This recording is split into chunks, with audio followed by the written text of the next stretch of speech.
how good are events like this in getting students to get their films out, to get seen, and to get noticed? You know, that's one thing we noticed over the years, that we have some local filmmakers that do get an audience here to watch their film. And that's so important and crucial for a filmmaker, to actually get their film in front of an audience that can engage where they're at as a storyteller, whether they hit the mark or not. And it's been a really good thing for local filmmakers and Utah filmmakers. But I'd also say that it's good for the community here, because you don't get much access to independent cinema. An event like this here in Logan is amazing because you get access to good films. It's not like a big popcorn flick, which those are fun too, but this is, I don't know, makes you think more, makes you appreciate the filmmaking process and the storytelling. It's a bit different, out of the unusual, kind of pushes you out of comfort zone and helps you see new things and have new understandings and have new conversations, which is really important. And you don't always get that with a popcorn flick.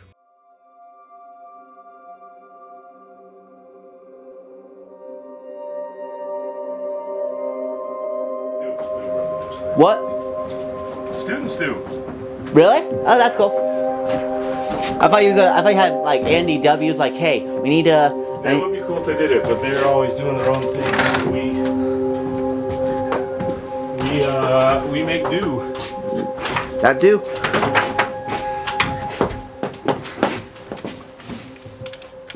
Can you hand me those clamps? Yeah.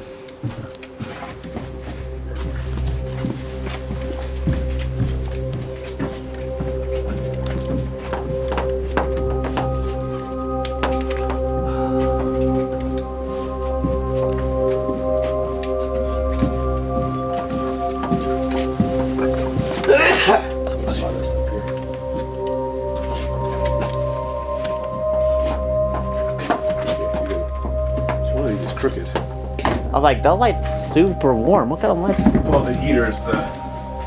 You see the heater, Ethan? Yep. Oh, I did it. I saw it now. I was about to like say. I was about to like question. I'm like, Andy. Yeah. That'll get behind. So if we put that flat up, it's gonna be pretty narrow. Which one? The door? Yeah. Is that better? The right, or my right side, your left. It should be taller. What's off the ground? Just like this bottom part. So like that's good.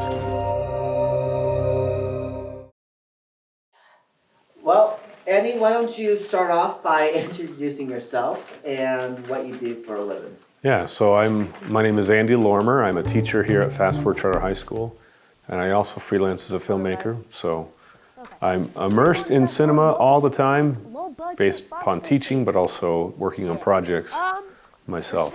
So I work on projects to make it so I'm a better teacher, and being a teacher helps me to be a better filmmaker. So the two go hand in hand. Well, tell us what you like to do for fun. And fun, I mean like when you don't have to do anything. When I don't have to do anything, Ethan, I forgot. I forgot when that was. I think everything I enjoy doing involves my family. So I like traveling. I love taking my kids to new places, letting them experience new things.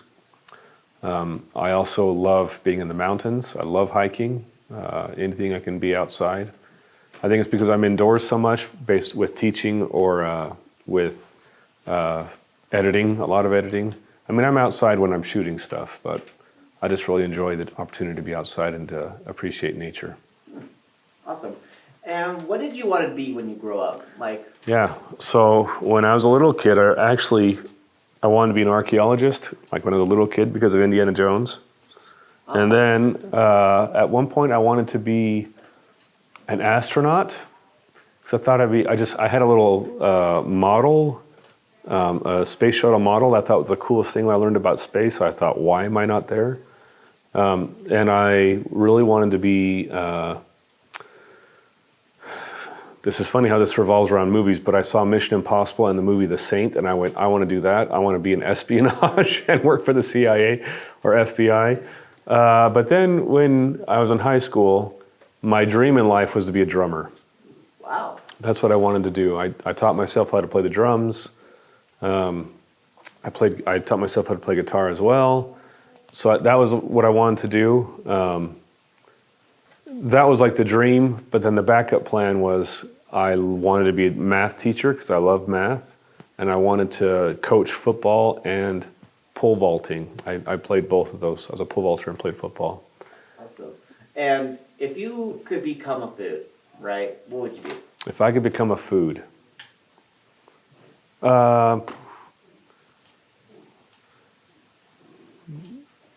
anything good? I certainly hope so. If I could become a food, well, I will tell you this. I think I have a theory that bakers are a happy group of people. And the reason I think that is because my mom always baked stuff growing up. And so that always made me happy and it made her happy. So that might be where that comes from. But I do think that baked goods do that for people. They make them happy. And so I would be a baked good. A donut, a muffin, homemade bread, like that kind of thing. I think that stuff makes people happy, so. Cinnamon rolls? Imagine the answer though. Cinnamon rolls? Like if you become a food, anything baked good, you know. You know what I'm talking about. Baked goods, cinnamon rolls, bread, and, well, half my family has celiac, so I don't get to eat that stuff very often. So when I do get to eat it, it makes me happy. But I can't share that with my family because half of them can't eat it, so I don't want to bring it home and make them feel bad. Wow. Well, what inspired you to become a filmmaker, and like what point in your life, or the position you were in at that time made you want to be one? Yeah, I was thinking about that this week because I was thinking about how we're currently working on our big productions at the schools for building sets, filming, all that process. I'm immersed in that, which is a big deal. And then I go home and right away I go right to the editing. And I don't usually stop editing until late at night. And if I get a minute, then I try to wind down by watching a film or something. And so it's like I am immersed in cinema almost the entire day. I love it. I love storytelling. I love the emotion behind cinema. I love what it communicates. But oddly enough, I didn't go to school to become a filmmaker. I went to school to become a music producer because I loved playing the drums. I loved playing the guitar. I loved music. And the school I was going to, they had classes called media arts. And so I figured that would be what I would take to become a music producer. I love technology. I actually had my own 4-track tape recorder that I was learning how to mix and record and do things. And so I loved all of that. Then I went to college, and in the media arts classes, they kept showing films. And I just was blown away by all of them. Like I was introduced to films I'd never been introduced before. I watched a lot of documentaries, tons of documentaries. And once I actually studied what a documentary is and what, like the different types of genres and or modes in documentaries, like that's when it went click, and everything that I love, everything was found within documentary filmmaking and filmmaking in general. So that's why I chose to switch from music producing to becoming a documentary filmmaker.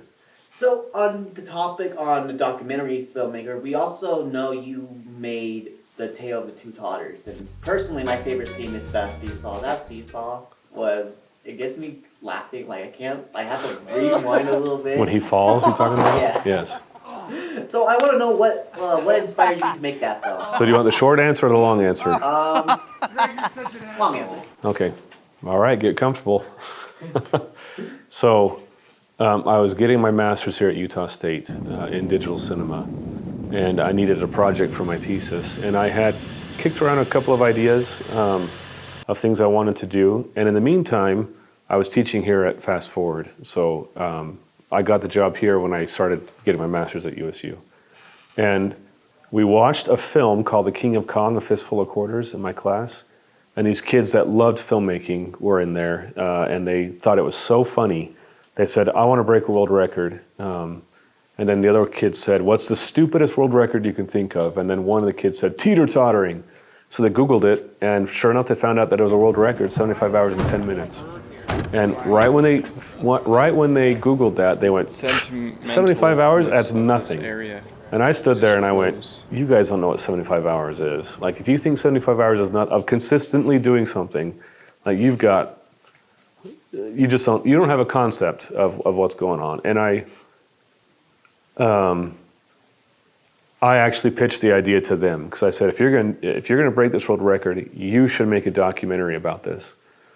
And I was encouraging them to get a camera and start rolling, because telling their own story I thought would be pretty interesting. And they tried for a little bit, but they said, Andy, we want to do this right. We want to tell a story. We're going to do it. We just want to focus on the event, and we're wondering if you want to tell a story. So I said, I was looking for a project. I knew these kids really well, so I wasn't worried about them being shy on camera or having to warm up to me at all, or being weird with me being around. And really, the reason it spoke to me is because these are kids I already had a good relationship with, and I had watched kids at this school, like that whole mentality of being a high schooler and being kind of naive to other things outside of like the big world, and not knowing what 75 hours is, like that's very youthful.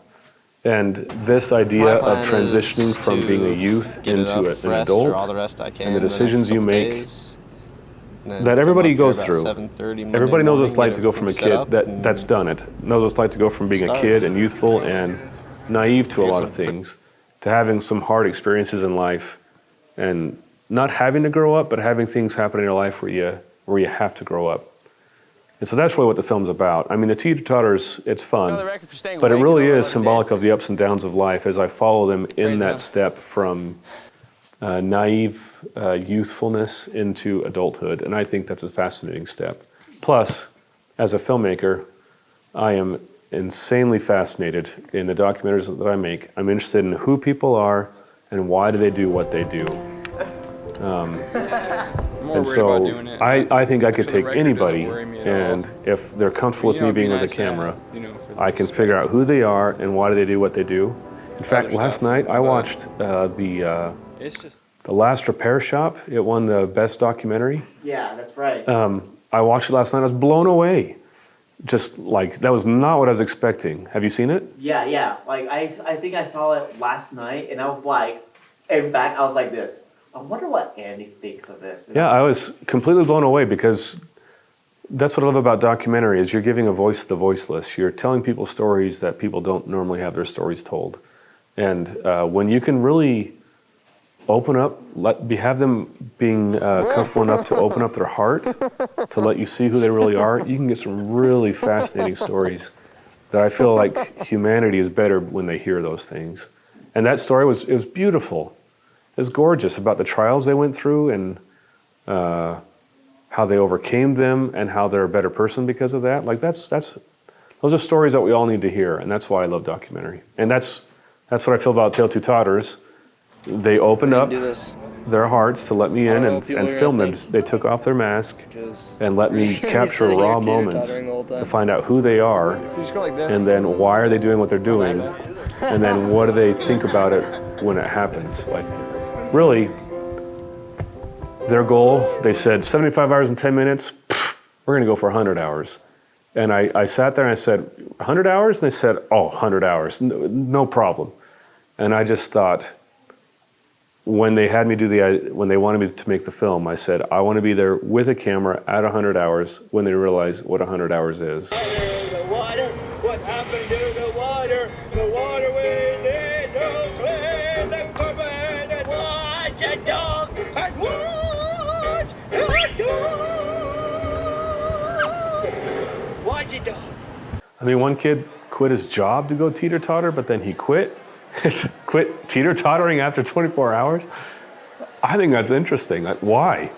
Before I made the film, I thought, what if the teeter-totter breaks? Like, what if they can't find a teeter-totter? What if they freeze? Like, all these things, it's all these what-if questions that you follow as it's happening, and I think that's incredibly interesting. This is what we call the jaws of life. I'm kidding, I don't know what we would call one of these things. Like, you mentioned, like, when you were, like, making Tales of Slaughter, you were teaching. What made you want to? Like, I know, like, you were interested in making film, and you were working in fast forward when you were making this production. So I wanted to know what inspired you to make that sudden shift. So, class, would you... Keaton. Well, so... Yes, sir. This is going to sound really weird, even though when I was in high school I wanted to be a teacher. I went to college and I went, I don't know, who wants to be a teacher? Like, that's ridiculous. And then here I am a teacher. And this is going to sound strange, but I didn't really choose teaching. Teaching chose me. And I'm totally okay with that. It's because it wasn't really on my radar. I got this job while I was getting my master's because I needed a job, and it was in my field of filmmaking. But what I found when I got here was a chance to really help people with something that I'm very passionate about. And in the 18 years I've been here, I've seen that kids will come in here, maybe not confident or little apprehensive about things, but then they come in here and it's a huge, well, those that are willing, it's a big turning point for them because they come in, they tell their stories, they become more confident technically, they work with people, they have deadlines. It's like a lot of career stuff, but they really benefit a lot from it. And really, I know I talked about wanting to be a music producer, being a drummer, documentarian. Like, all these things are important to me, but really really all I want to do is I just want to leave. I want to help people. Like, that's why I got into documentary, was to change people's perspectives or to help them see things differently. And when I came here, I realized that I could do that here with something I'm passionate about and really help people in their life. And that's really why I've stuck around. It wasn't in my plan to be a teacher. The school has been very generous to allow me to work on projects in addition to what I'm doing here. And so, which I think was a good thing on their part, because it makes me a better teacher if I'm actually doing what I'm teaching. So it's been a win-win. So yeah, I mean, I had one time when I was in film school, I was teaching guitar lessons, and this one kid found out that I was doing filmmaking. He said, "You're gonna have your name in the lights, you're gonna be famous, like that's what you want, right?" And I said, "No, it's not. Like, I do not care about any of that stuff." And he looked at me really confused. I mean, he came from his dad was someone that was very, very, very prestigious. And that's just something that was in his mind of, like, that's success. And to me, success, as I'm going through life, having people that I am helping and influencing for good. And that's what I wanted to do. Awesome. And what does it mean to you to teach students and how to make film? It's a lot of heartache and heartburn. Hey, no, as one of the students, I can't. No, I'll answer that question. Yeah. You know, here at our school, we get a lot of creative kids that maybe are looking for a different fit, didn't fit elsewhere. And so they have all these experiences and these stories and these thoughts that elsewhere might kind of get shut down. But here, we fuel that fire. We really encourage them to come with these silly, funny, crazy, wild ideas. And we get behind them and say, let's go do it. And I mean, I've had some really weird stuff that kids have made here. But I'm all for it. You know, great. If it's something that they feel really passionate about, then I'm not going to get in their way unless it's really bad. Then I'll help them to make it so it's better. But as long as they're being intentional and purposeful and really are trying to do a good job, then yeah, let's do it. So teaching here is really crazy and really wild and a roller coaster, but that's what makes it interesting and fun. And just as a filmmaker, I want to know what your thoughts on the film's history. How does it like impact you to become a better filmmaker? Okay. So when I was in high school, well, I can pinpoint many films that I saw as a kid growing up and even now as an adult, but especially as a kid that I saw, and it like rocked my world. Like it shook me up, not in a bad way, but really made me go, huh. And it made me like do things differently in my life. Because not only did I watch something, but I felt something. I mean, all of us have watched a film and have been moved to tears, scared to death, inspired beyond belief. Like these are emotions that I think are beneficial for people to experience and to think outside of their normal so that they can pursue different avenues or different ways of thinking about things besides just their own fixed perspective. And that will, I don't know, it broadens people's perspective. But for me personally, I think it makes people more empathetic. And especially with social media, I'm going to get on this soapbox right now.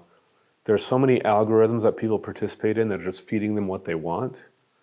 I think it's important that we get involved in stories or things that are opposite from what we would think. That way we get a more well-rounded view on things instead of just being fed what we want. Because if you're always fed just what you want or what you like, that's eventually, that can become a dangerous thing, very polarizing. But I think it's good to have a broader perspective and have things that challenge your thinking or challenge your way of doing things so that you can say, yeah, this is a good thing I'm doing, or, you know, I should probably change this. So I think films do that, and I think it's important to be exposed to a variety of things to have a better perspective on things. Awesome. And what were your highs and lows? Like can't things that you believe look it. forward to teaching, and I what did are this to her. things that Even though all we've been through, are kind of I a can't drag a subject little her bit, to such a like, in life. sense, like what were your lows? Yeah. Well, I will tell you the most frustrating thing is apathy, when students just don't care, when they have potential and they just kind of go, I'm done. Or they could go here, but they only go there. And you know, that if they're willing to take a step, that's great. But sometimes kids aren't even willing to do that. So that's for me, that's one of the most frustrating things of like, look, you can do this.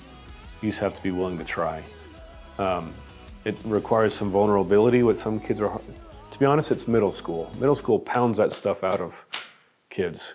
And they come to high school and I'm trying to help them to open up and to try things that are like, they're worried what people will think. And I understand it, because in high school I would have had a hard time with that too.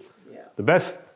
I love it when kids just have that light bulb moment, that aha moment, and they go, and suddenly it clicks, and they're a better person because of it. And I love seeing that.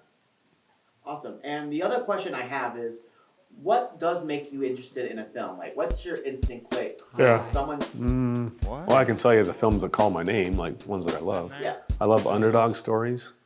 I love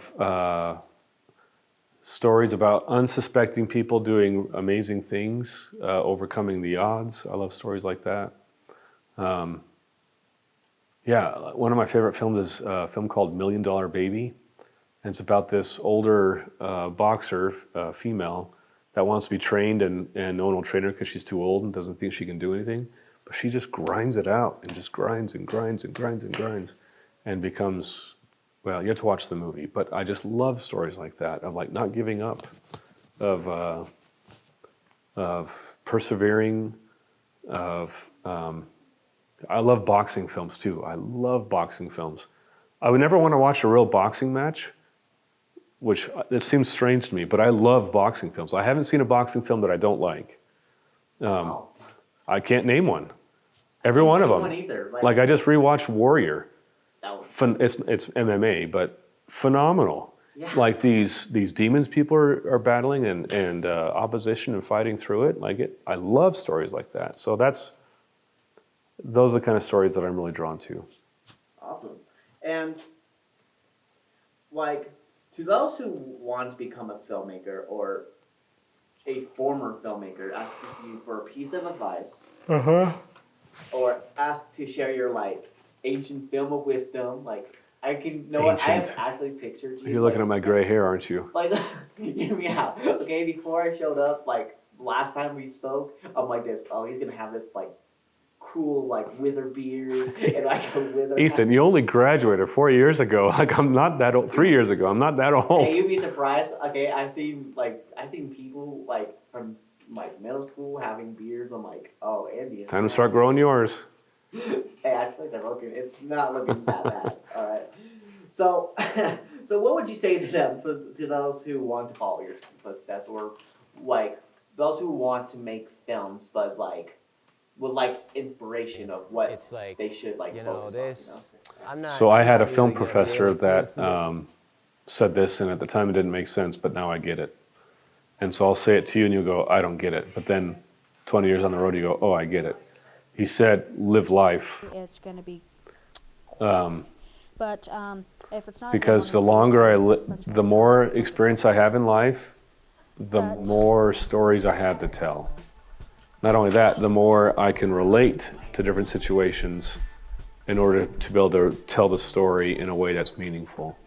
Because if, for example, like if I'm telling a story about someone that's choosing whether they're going to rob or steal something or not, this is a terrible example, but I gotta think of a better one. But as a kid, I had that experience where I stole a pack of gum from the store. Like, I know what that's like. I know what it's like to have to go back to the store clerk and say, I'm sorry, I stole this. And so I've been there and I've done that. I don't know, getting outside of your normal, like seeing the world, living life. I had a professor who used to hitchhike on trains. Like, he would just jump on the train and just go wherever it's going, like stowing away. And I asked him, like, tell me about that. But it was just like this. Well, let me back up. I'm not advocating you go jump on a train.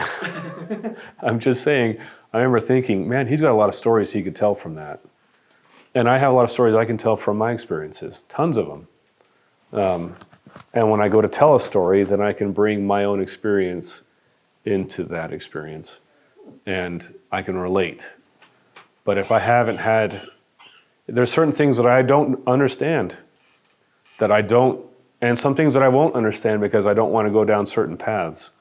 Yeah, I would just say get out and live life, go experience things, and tell the stories that you of things that you experienced, and you'll find that your voice starts to shine through when you're doing that.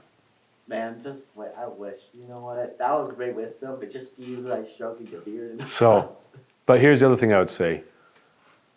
Go make a film. Go tell stories. You can't, so many kids come back to the school and say, oh man, I've got this script I'm writing, or oh man, I've got these kids that we're gonna go make a film. Not many of them do it. Yeah. It's just because they get busy with life. If you're passionate about it, you gotta do it. Now I'm in that same boat because I, not only am I teaching, but I have I have more projects than I probably should that people are hiring me to do. And that's great. I enjoy doing that, and it's obviously it's part of my freelancing gigs. But I need to get out and make my own films. Mm-hmm. And I have a goal this year. I'm going to do it. I'm going to do it. I need to follow my own advice. Get out there and make, who cares if anybody watches it? If you have a passion to do it, go do it. And the question I have is, if you could make your final film, who would you cast? Like, if it's like, say you're out and about and when everything is in order and you're like, you know what? I want like a final film to really hit them well. Yeah. Who would you cast? All right, well, I've got a bucket list, and it's not, you gotta realize, Ethan, I'm a documentarian, so I don't think about casting people, but I can tell you what the stories I want to tell.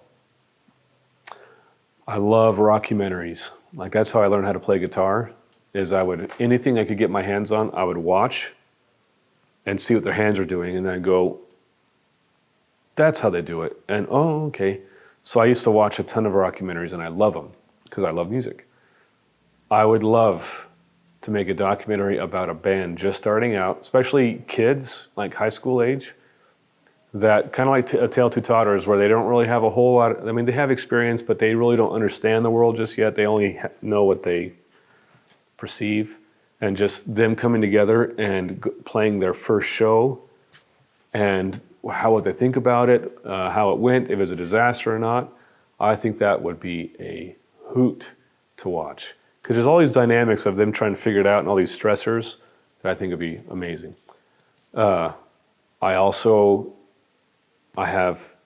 This summer I'm going to go shoot an abandoned movie theater. I want to make a documentary about what's going on right now in cinema with movie theaters kind of trying to find their way to come back. But there's a whole bunch of abandoned movie theaters around here that are just laying in waste. Mm-hmm. And it's kind of like if these walls could talk, these used to be a center for a lot of culture, a lot of discussion, a lot of happiness, and now they just sit there decaying. And some people think theaters in general, that's what's happening. But thank goodness for Oppenheimer and Barbie. That brought people back. But, I mean, I went to the theater to go watch Dune 2 weeks ago. And I'll admit, I wasn't very happy with the experience because the projector was crap. I thought, why am I paying all this money for a terrible projection? Like, they should fix that. Should I just watch it at home? But there's nothing like going to the movies.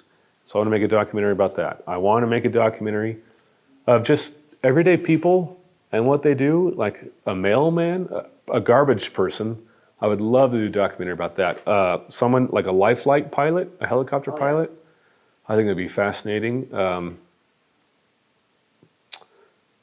Just like a documentary series of people like that, of just regular people, what they do and why they do it. So, I guess like that's also one thing too. Back onto like theaters. Like, I realized like I went through my fair share of like bad movie theater experiences, but like what always like gets me though is because actually to highlight, I have a film coming out, right? Cool. It's like a short horror film, and like I'm always looking at the audience though. Not like because I re-edited and rewatched it 100 times, right? But it's like always the people like, the emotional like response to a certain like scene, and that was the aspect that I miss from like because we have streaming services, right? But it's just like you don't get the like, for example, Avengers Endgame when that movie hit or when that movie had that really good scene, everyone was just out of I remember just like went berserk when they saw Captain America with the hammer. Yeah, and just I love that. Yeah. And just from there though, that was one thing that movie theaters have that you can't get at home. Yeah, you can't get at home. And that was one thing about Oppenheimer, like when Oppenheimer was like really stuck to the theater wise, I had a feeling like it was going to be amazing because of like all the hype. Technical terms he used and making sure that this one will blow them away because you can actually feel the like weight of the atomic bomb just by the theater rather. Yeah, and you can't get that with headphones. No. And and that's what I was expecting when I went and saw Dune, but it was very frustrating. But I love that shared experience. Now, Ethan, you've grown up in pre-ticket sales. Mm-hmm. I grew up where you had to wait in line, and so like Disneyland, where you get in line and then they fill the theater, then you have to wait for the next one, and then they fill the theater and then they wait for the next one, and then you get in. Like I saw Batman Forever like that. My siblings went and saw Indiana Jones and the Last Crusade, and the line wrapped around the building. And so you go the whole day, wait to go watch the film, and finally sit down, and it's like, yes! And I'm glad that you can buy your tickets before, but I even remember Phantom Menace was the first film that did that. Really? That I remember that you could buy your tickets beforehand, and it really cut down the line. But yeah, opening night with a big film and seeing people get excited about it. For my own kids, like I took them to go see Endgame, and they were like on the edge of their seat, like, whoa, what's gonna happen? It's fun. Yeah. But, I mean, there is that aspect to it being fun and like a roller coaster, but I also just think it's beneficial for people to come together and have a shared experience. And it's just crazy how like evolution of films just like I love it. I love the history of film. Is there anything you want to say to someone at home or someone in class that probably most likely will see this interview? yeah, just keep going. You'll get there eventually. You gotta, in the behind the scenes of the two towers, there are two Foley artists talking about sometimes they look at the scenes and they just go, oh my goodness, because they have to record all these sounds. And one of the individuals says, oh my goodness, look at this. And the other one reminds them, just chip away, just got to chip away, little, leads to a big. And that's what filmmaking is. You just got to keep going, got to keep trying, got to you've just got to get after it and you'll find the answer eventually, so. So, you know what? This former ambassador is giving you the interview questions now. I'm not retiring. I'm a former, maybe I'm retired. Maybe how about that? I'm 21. I talked to Jared about that, by the way. I saw him at the library. I said, who's telling stories? Why? It wasn't me. And Jared told me, I told Jared, like, listen, you told me that he was going to retire. And he said, I was telling you about the theories of him. I'm like, what's the difference? No, I'm not going to be here forever, but I'm not retiring next year.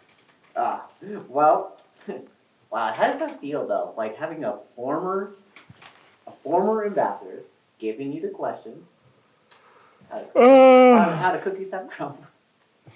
How the cookies have crumbled. Well, let me ask this question, Ethan. How many times have we done this interview?